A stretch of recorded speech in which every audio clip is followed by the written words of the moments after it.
सिर्फ एक रविवार का व्रत आपकी किस्मत बदल सकता है। क्या आप जानते हैं कैसे? दोस्तों, आज मैं आपको एक ऐसे ही रविवार व्रत की कथा सुनाने जा रही हूँ जो आपकी किस्मत को बिल्कुल बदल देगी। सभी मनोकामनाओं को पूर्ण करने वाले और जीवन में सुख समृद्धि लाने वाले रविवार की व्रत कथा इस प्रकार से है। प्राचीन काल में किसी नगर में एक बुढ़िया रहती थी। वह प्रत्येक रविवार को सुबह उठकर स्नान आदि से निवृत्त होकर आंगन को गोबर से लीप कर स्वच्छ करती थी। उसके बाद सूर्य भगवान की पूजा करने के बाद भोजन तैयार कर भगवान को भोग लगाकर ही स्वयं भोजन करती थी। भगवान सूर्यदेव की कृपा से उसे किसी प्रकार की चिंता व कष्ट नहीं था। धीरे धीरे उसका घर धन धान्य से भर रहा था। उस बुढ़िया को सुखी देखकर उसकी पड़ोसन उससे बुरी तरह जलने लगी। बुढ़िया ने कोई गाय नहीं पाल रखी थी, अतः रविवार के दिन घर लीपने के लिए वह अपने पड़ोसन के आंगन में बंधी गाय का गोबर लाती थी। पड़ोसन ने कुछ सोचकर अपनी गाय को घर के भीतर बांध दिया। रविवार को गोबर न मिलने से बुढ़िया अपना आंगन नहीं लीप सकी। अब आंगन न लीप पाने के कारण उस बुढ़िया ने सूर्य भगवान को भोग नहीं लगाया और उस दिन स्वयं भी भोजन नहीं किया। सूर्यास्त होने पर बुढ़िया भूखी प्यासी सो गई। इस प्रकार उसे निराहार व्रत किया। रात्रि में सूर्यदेव भगवान ने उसे स्वप्न में दर्शन दिए और व्रत ना करने और उन्हें भोग न लगाने का कारण पूछा।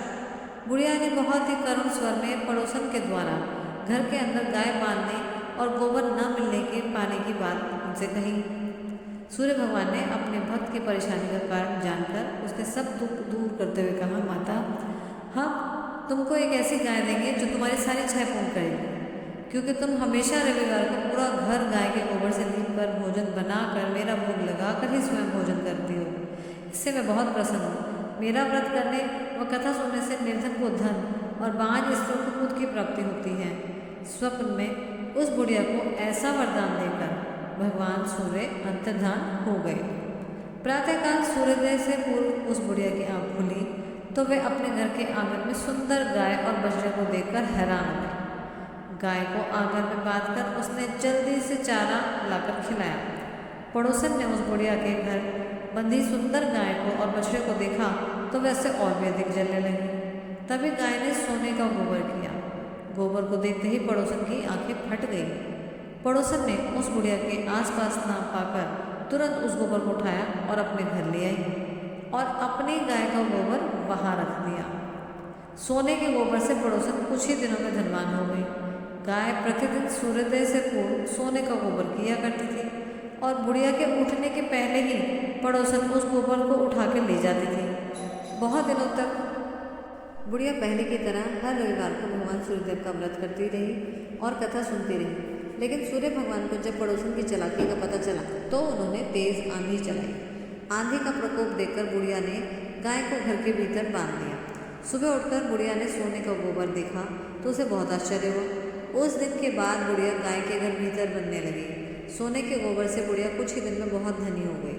उस बुढ़िया के धनी होने से पड़ोसन अब और भी बुरी तरह से जल बुनकर राख हो गई थी। जब उसे सोने का गोबर पाने का कोई रास्ता नहीं सूझा तो वह राजा के दरबार में पहुंची और राजा को सारी बात कह सुनाई। राजा को जब बुढ़िया के पास सोने का गोबर देने वाली गाय के बारे में पता चला तो उसने अपने सैनिक भेजकर बुढ़िया की गाय लाने का आदेश दिया। सैनिक उस बुढ़िया के घर पहुंचे। उस समय बुढ़िया सूर्य भगवान को भोग लगाकर स्वयं भोजन ग्रहण करने वाली थी। राजा के सैनिकों ने गाय खोला और उसे अपने साथ महल को ले गए।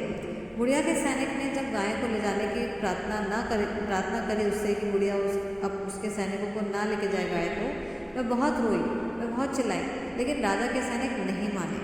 गाय के चले जाने से बुढ़िया को बड़ा दुख हुआ। उस दिन उसने कुछ नहीं खाया और सारी रात सूर्य भगवान से गाय को पुनः प्राप्त करने की हेतु प्रार्थना करने लगी। दूसरी ओर राजा गाय को देखकर बड़ा खुश हुआ, लेकिन अगले दिन सुबह जैसे ही वह उठा सारा महल गोबर से भरा देखकर वह घबरा गया और उसी रात भगवान सूर्य उसके सपने में आए और बोले, हे राजा, ये गाय वृद्धा को लौटा दो, कि तो उसमें तुम्हारा भला होगा। रविवार के व्रत से प्रसन्न होकर मैंने उसे ये गाय दी है। सुबह उठते ही राजा ने वृद्धा को महल में बुलाकर बहुत सा सारा धन दिया, सम्मान सहित उसे गाय लौटा दी और क्षमा मांगी। इसके बाद राजा ने पड़ोसन को दंड दिया। इतना करने के बाद राजा के महल से गंदगी दूर हो गई और उसी दिन से राजा में घोषणा कराई गई कि सभी स्त्री पुरुष रविवार का व्रत किया करें। रविवार का व्रत करने से सभी लोगों के घर धन धान्य से भर गए और चारों ओर खुशहाली छा गई। सभी लोगों के शारीरिक कष्ट दूर हो गए। यदि आपको ये कथा पसंद आई हो तो चैनल को ज़रूर सब्सक्राइब करें और कमेंट बॉक्स में जय सूर्यदेव ज़रूर लिखें। जय जय जय रविदेव, जय जय जय रविदेव।